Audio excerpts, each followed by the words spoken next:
we bring you the 10-minute interview featuring none other than Andrew Tate, a renowned figure known for his unique perspective on life, and the psychologist, a master of the human psyche. Get ready to delve deep into the fascinating realms of psychology, personal development, and profound insights in just 10 minutes. Join us as we uncover the wisdom, experiences, and thought-provoking discussions that are sure to leave you enlightened and inspired. Don't miss this opportunity to gain a fresh perspective on life with Andrew Tate and the psychologist. Ready to break the internet, friend?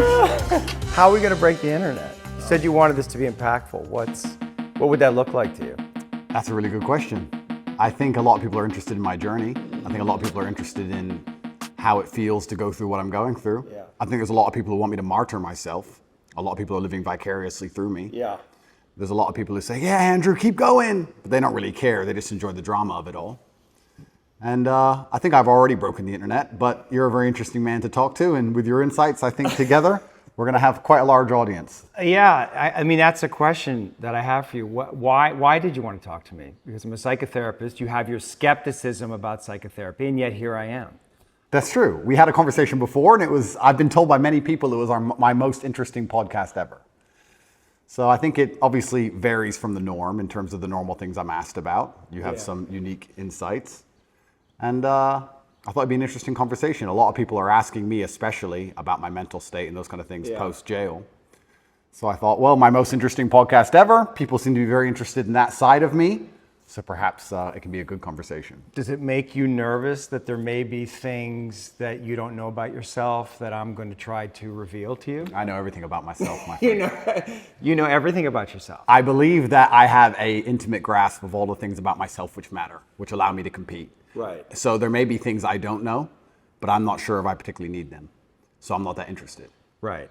What's useful is more important than what's true. Absolutely. Right, and you've developed a framework of thinking about yourself and thinking about reality that's been incredibly effective for you. Completely. Right. What's useful is more, you nailed it. What's useful is more important than what's true. Do you like to make people think what you think?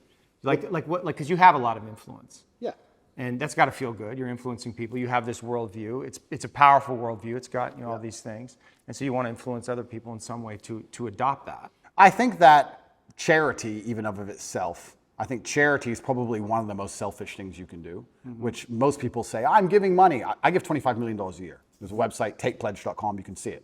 And I feed children all across war-torn countries, mainly in the Islamic world and in Africa. Am I doing that for the children? Yes. But I also feel great. I feel good for doing that. Of course. Yeah. So it's not a selfless act. No, nothing selfless. Nothing selfless. And it shouldn't be. And it shouldn't be, that's right. So when I'm helping all these people out here, I'm not doing it because I'm some philanthropist.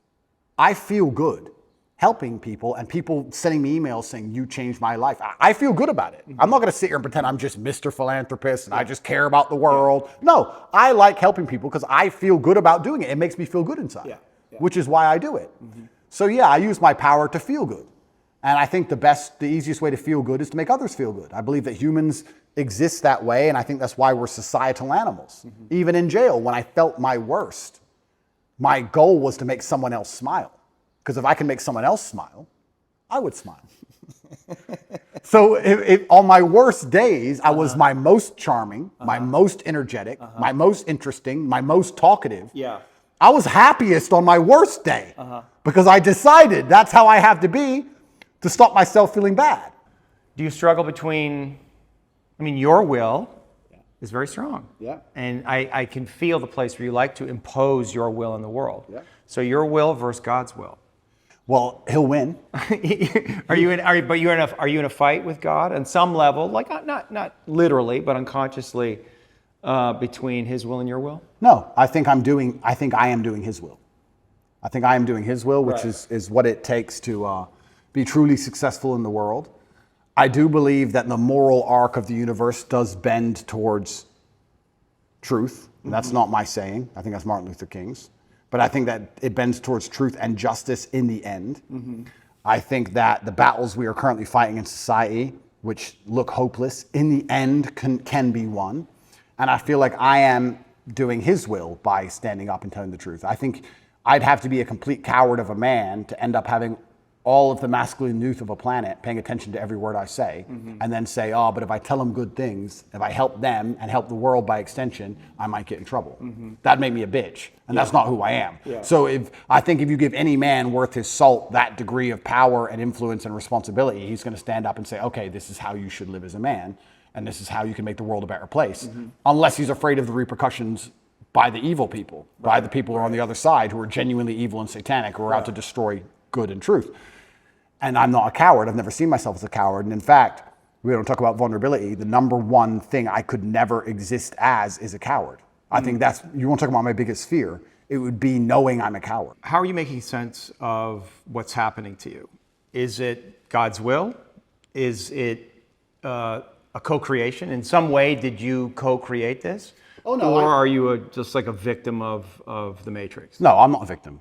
So absolutely everything is, I believe. In some way you're a victim. Completely, but I believe in self-accountability. Sure. I could have prevented this. Well, how did you co-create this? If let's presuppose you did. I created this by being monumentally successful. Are you taking on the full responsibility that you have given all of the gifts that you've been given by God? Yeah. Is there any place where you're not taking on responsibility for that? No. I think I take care of absolutely everybody I love in every single way. I think anybody who's ever needed me, I've been there for them if they've deserved it. I think anybody who listens to my message is becoming a better person overall. I genuinely believe I'm fixing and helping society. I don't know what else more I'm supposed to do. I mean, to a degree, I've almost martyred myself. What else more can I do? My options at this point are either to continue to help people and explain to men why I became so successful, which is all I'm basically doing. I'm saying you're a man and you're upset and you want to be X. I'm telling you how I became what I wanted to be. This is what I did. My general consensus is that I don't think I can change or affect the world to the point where pain and suffering and bad things are not going to happen. So isn't it best if I just enjoy all of that? Doesn't that make me as powerful as possible if I say, oh yeah, okay, this is going to suck, good. I mean, I do it when I fight. Yesterday I was fighting, right? We were doing 12 rounds and all of us were destroyed. And the more he hurt me, the more I wanted to hurt him back. The more he hurt me, the better it felt. The more powerful I felt, the more he hit me. Because then it's my turn, right? So if I can't stop him from punching me, and I'll do my best, but if I can't, then surely you should learn to enjoy it, right? And I don't think you can stop life from hitting you. And I don't think you can stop life from giving you unexpected surprises. And I don't think you can stop yourself from feeling sometimes sad or anxious or upset. So I think the best mindset you could adopt is finding that engaging and exciting. I'm not going to lie to you. Although I am facing very serious charges, and although they are trying to destroy my life, and although I cannot sleep the same, and although they're out to get me, and although I've suffered, part of me is excited. Part of me is like, okay. Why? Because it's a war. But you said you're excited about it, so maybe there's some way you actually wanted this. I didn't want this. In fact, I had conversations with Tristan for a long time, and I kept saying Icarus to him. When I would decline certain podcasts, I would decline meeting certain famous people, I would decline talking about politics, I would decline things, and I would keep saying Icarus. And he would say, why are you doing this? And I just reply Icarus. Because I knew if I got too big that they were going to come for me. I knew that. So I tried to balance it, and I felt like I did a pretty good job, but unfortunately I got it a little bit wrong. My fault. I got it wrong. I put myself here. But I also don't believe that there's any light without dark. It's yin and yang for a reason. I don't think that I can just become the most Googled man on the planet and become monumentally successful and make hundreds of millions of dollars and nothing bad's going to come from it. I think that would be hubris. I wasn't looking for it, but I was never Did you attract it in some way? Well, if you are a force for good, then the evil is going to attack you, isn't it? And I do genuinely believe this is the battle of good versus evil in the world today. I believe that truth is always going to be on the side of good. I am religious. I believe the things I say most people knew were true only 10 to 15 years ago. I don't think they're radical ideas. And I think that there is an evil force in the world which is extremely deceptive. And they are out to try and silence me, not because what I say is wrong. It's in fact because what I say is right. I believe the reason I have so much influence and the reason so many young boys listen to me and pay attention to me is because I say things that are true, that they know intrinsically, evolutionarily, inside of their bones as true. That I say things which work. People often wonder why my fan base is so feverish, why my fan base is so dedicated. Well, if they listen to me, it's the first time they ever feel good. The first time they ever train hard and start to feel better physically, and they start to feel better mentally, and they adopt my mental model, and now they're not stressed or depressed anymore. And then they may start to make some money and they go, you know what? I started listening to Tate a year ago. I'm in the best shape financially, the best shape physically, the best shape mentally. Tate's the man. So they're hyper dedicated to me.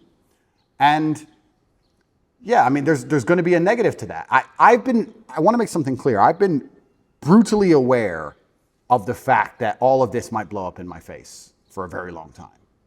I've not been ignorant to that. And I think that's why jail didn't cause me pain, because I wasn't in jail like, how did this happen? I was in jail thinking, they got me. I knew it. They've been after me for a long time. I knew they were coming. Is that enough? Is that all I have to say?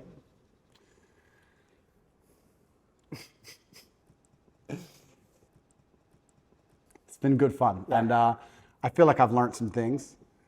And I feel like we need to do it again. Absolutely. Yeah, that was fun. I appreciate you, man. Thank you, bro. Yeah. Thank you.